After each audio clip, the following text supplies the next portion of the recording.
అద్దం పగిలితే శబ్దం వస్తుంది, కానీ గుండె పగిలితే నిశ్శబ్దమైపోతుంది.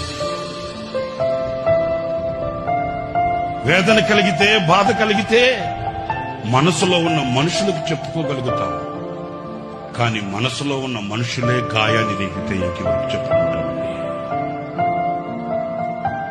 అంటున్నారా నేను చెప్పే మాట? వేదన కలిగితే, బాధ కలిగితే మనసులో కొందరు ఉంటారండి, వాళ్ళతో చెప్పుకుంటామండి. మరి ఆ మనసులో ఉన్న మనుషులే గాయపరిస్తే ఇంకెవరితో చెప్పుకుంటామేంటి?